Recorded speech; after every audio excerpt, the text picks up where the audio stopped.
మట్టిలో చేతులు, ఎండలో మన తల, ఇంకా మనస్సు పర్యావరణంతో కలిసిపోవాలంట. అప్పుడు హ్యాపీగా ఉంటామంట. నాకు తెలిసి చాలామంది మొక్కలు కొనడం, వాటిని పెంచడంలో చాలా హ్యాపీనెస్ ఫీల్ అవుతారు. అవి కూడా ఒక విధంగా మన పెట్స్ లాంటివే. మనిషికి గార్డెన్ అండ్ బుక్స్ ఉంటే హ్యాపీగా బ్రతికేయచ్చు అంట. మొబైల్ని కేర్ఫుల్గా బుక్లో వాడుకోవాలి. అంటే లెర్నింగ్ కోసం, రీల్స్ షార్ట్స్ చూడడానికి కాదు. గార్డెనింగ్ చేస్తుంటే హ్యాపీ హార్మోన్ అయిన డోపమైన్ కూడా రిలీజ్ అవుతుంటుందంట.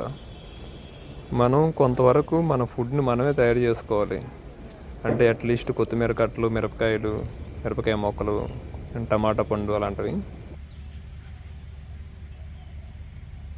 ఈ వుడెన్ లాగాని ఇక్కడ పెట్టాం, గ్రాస్లో చూడడానికి బాగుంటుందని. ల్యాండ్స్కేపింగ్ అంటారు ఇలా చేయడాన్ని.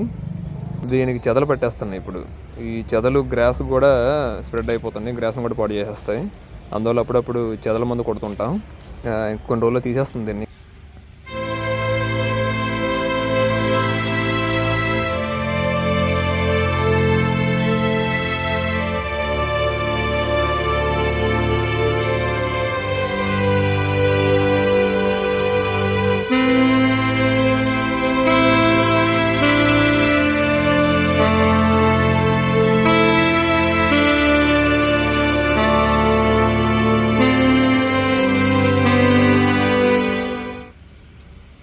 ఇది యాలకుల చెట్టు. దీని ముందు మొక్క లవంగాల మొక్క.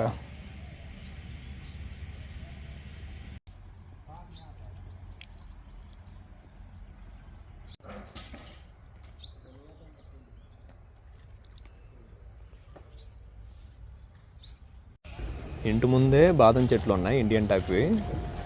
ట్రై చేసాం కాయలు కోసి వాటి నుంచి పిక్కలు తీయడానికి.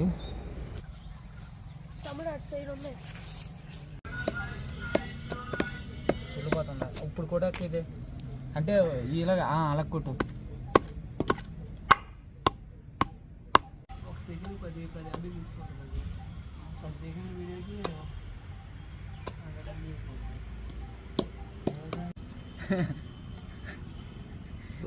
దానిమ్మ పండ్లో antioxidants and vitamin C చాలా రిచ్గా ఉంటాయంట. దానిమ్మ చెట్టు ష్రబ్బీ ఆర్ బుషీ షేప్లో ఉండడం వల్ల దాన్ని అప్పుడప్పుడు ప్రూనింగ్ అంటే కటింగ్ చేస్తూ ఉండాలి. అంటే ఈ కొమ్మలు కట్ చేస్తూ ఉండాలి అట్లీస్ట్ ఇయర్కి 2 times అయినా. వింటర్లో ఒకసారి, సమ్మర్ స్టార్టింగ్లో ఒకసారి సరిపోద్ది. ఇలా ప్రూనింగ్ చేయడం వల్ల చెట్టు అనేది న్యూట్రిషన్స్ని దాని కాయలకు అందజేస్తుంది, కొమ్మలకు కాకుండా. పింట్రెస్ట్లో ఈ ట్రెల్లి అంటే పందిరిని చూసి గుమ్మడిపాదులు, కాకరపాదులు, దొండపాదులు ఎక్కిద్దామని ప్లాన్ వచ్చింది. పాపం మా ఇంటికి వచ్చిన చుట్టపోను పట్టుకొని దగ్గరలో కొట్టేసి పడేసిన చెట్టు దగ్గర కర్రల కోసం వెళ్ళాం. పాపం ఈ కొంగ కింద దొరుకుతుంది. ఇంకా రెస్ట్ ఇన్ పీస్ ఇది.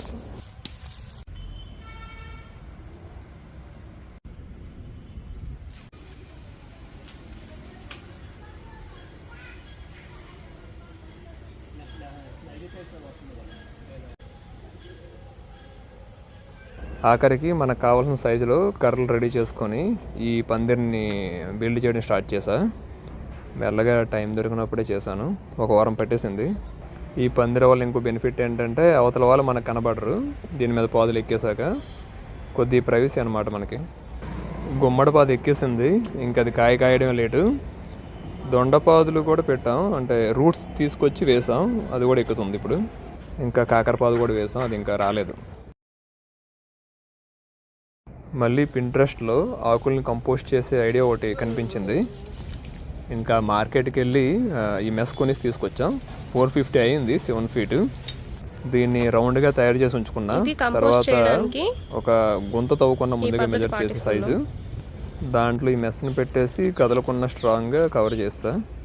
ఇప్పుడు ఇంకా దీనిలో కిందని గ్రాస్ క్లిప్పింగ్స్, ఇంకా కలుపు మొక్కలు, కొద్దిగా మట్టి వేసాక ఇంకా ఆకులు వేడే మొదలెట్టాను. మా ఇంటి చుట్టుపక్కల దొరికిన ఆకులు నేస్తాను తీసుకొచ్చి. ఈ ఆకులు మెల్లగా డికంపోజ్ అవుతూ ఉంటే కిందకి వెళ్ళిపోతుంటాయి, ఇంకా కొత్త ఆకులు వేసుకోవచ్చు. అలాగే నింపుతూ ఉండొచ్చు మనం. అవి బాగా కుళ్ళి డికంపోజ్ అయిపోయిన తర్వాత కంపోస్ట్ తీసుకొని మనం మొక్కలకి వేసుకోవచ్చు. ఇంకా కిచెన్ వేస్ట్తో కూడా కంపోస్ట్ చేస్తున్నాం. అది ఇదిగో ఈ కుండీల్లో వేసి చేస్తున్నాం.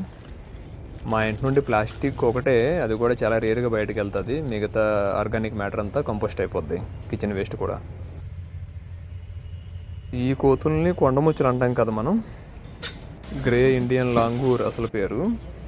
ఇవి జనవరి ఫిబ్రవరిలోనే బాగా కనిపిస్తాయి, తర్వాత ఇంక కనిపించవు. ఈ 2 నెలలు మాత్రం బుర్ర తింటాయి మావి. ఆ బుర్రతో పాటు ఇక్కడ ఉన్న కూరగాయలని, పళ్ళని అన్నీ తినేస్తుంటాయి, నాశనం చేస్తుంటాయి. వాటర్ ట్యాంకులు గట్రా ఎక్కేసి డ్యామేజ్ చేస్తుంటాయి. న్యూసెన్సే. మా పక్కింటి సార్ ఏమో టపాసులు పేల్చి తరిమేస్తాడు వాటిని. కుక్కలకు కూడా చుక్కలు చూపిస్తాయి ఇవి. నిమ్మ చెట్టుకి బాగా ఫ్లవరింగ్ వచ్చింది. ఇది 2 సార్లు కాపు కాస్తుంది, ఏప్రిల్ మే టైంలో ఒకసారి అండ్ అక్టోబర్ నవంబర్ టైంలో ఒకసారి. దీనికి కూడా ప్రూనింగ్ చేస్తూ ఉంటాం, కట్ చేస్తూ ఉంటాం కొమ్మల్ని. మేము డార్జిలింగ్ విజిట్ చేసినప్పుడు ఈ కాస్మోస్ ఫ్లవర్స్ ట్రీస్ చూసాం, చాలా అందంగా ఉంటాయి ఈ ఫ్లవర్స్. సో మేము కొన్ని డ్రై అయిపోయిన ఫ్లవర్స్ తీసుకొని ఇక్కడ తీసుకొచ్చి వేసాం. సక్సెస్, మొక్కలు వచ్చేసాయి అన్నమాట. ఇంకా ఈ ఫోటోలో చూడండి ఎంత బాగున్నాయి అక్కడ డార్జిలింగ్లో ఈ ఫ్లవర్స్. అయితే మన దగ్గర అంత పెద్ద ఫ్లవర్స్ అయితే రావడం లేదు, ఇంకా ఇప్పుడే కదా స్టార్ట్ అయింది ఫ్లవరింగ్. వెయిట్ చేసి చూద్దాం, మరి ఇంకా రాకపోతే అప్పుడు ట్రీట్మెంట్ చేద్దాం. ఏవో ఫెర్టిలైజర్లు వాడడం, లేకపోతే భూత వైద్యుని పిలవడం.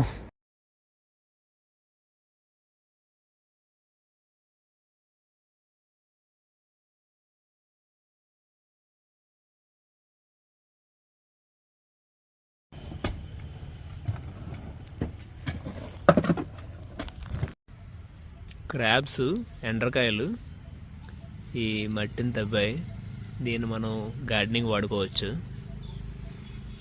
ఇందులో వేసి తీసుకెళ్ళి మొక్కల దగ్గర వేసుకోవచ్చు. అది కష్టపడకుండా పని అయిపోతుంది. మా దగ్గర అంతా క్లే అనమాట, బంకమన్ను.